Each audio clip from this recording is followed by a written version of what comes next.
দিল্লি বিধানসভার 3 দিনের অধিবেশন শুরু। নবগঠিত বিধানসভার প্রোটেম স্পিকার হিসেবে শপথ গ্রহণ করলেন বিজেপি বিধায়ক অরবিন্দর সিং লাভলি। বিধানসভার প্রথম বৈঠকের আগে রাজনিবাসে অরবিন্দর সিং লাভলিকে শপথ বাক্য পাঠ করান এলজি বিনয় কুমার সাক্সেনা।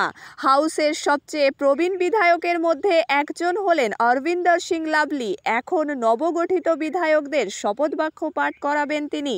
দিল্লির মন্ত্রী কপিল মিশ্র তার মতামত প্রকাশ করার সময় এই দিনটিকে নিয়ে একটি ঐতিহাসিক মন্তব্য করেন। তিনি বলেন, আজ একটি ঐতিহাসিক দিন। যারা দিল্লির সাথে বিশ্বাসঘাতকতা করেছে তারা বুঝতে পেরেছে যে আসল মালিক জনসাধারণ। দুর্নীতির একটি সীমিত সময় থাকে, তারপরে তা শেষ হয়। মুখ্যমন্ত্রী রেখা গুপ্তের নেতৃত্বে দিল্লিতে এমন একটি সরকার এসেছে যা দিল্লির জনগণের জন্য কাজ করবে। দিল্লিতে অষ্টম বিধানসভার প্রথম অধিবেশন শুরু হয়েছে। সোমবার প্রথম দিনেই নবনির্বাচিত বিধায়করা শপথ গ্রহণ করেন। বিজেপি এবং এএপি পার্টির বিধায়করা হিন্দি, ইংরাজি থেকে শুরু করে উর্দু, মৈথিলি পর্যন্ত 6টি ভাষায় শপথ গ্রহণ করেছেন। মুখ্যমন্ত্রী রেখা গুপ্তা হিন্দিতে শপথ গ্রহণ করেন। কপিল মিশ্র শপথ নেন সংস্কৃতে এবং মনজিন্দর সিং সিরসা পাঞ্জাবিতে শপথ নিয়েছেন। কপিল মিশ্র ছাড়াও করনাইল সিং, গজেন্দ্র সিং যাদব এবং অজয় মহাওয়ারও সংস্কৃতে শপথ বাক্য পাঠ করেন।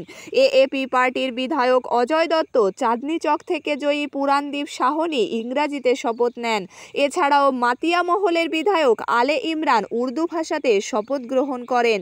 মৈথিলি ভাষায় শপথ নেন কিরিডি থেকে জয়ী অনিল ঝা। এএপি বিধায়ক সঞ্জীব ঝা এবং চন্দন চৌধুরী সঙ্গম বিহার থেকে জয়ী বিধায়ক। প্রধানমন্ত্রী নরেন্দ্র মোদীর একদিনের বিহার সফর। তিনি বিহার পৌঁছে কৃষকদের বড় উপহার দেবেন।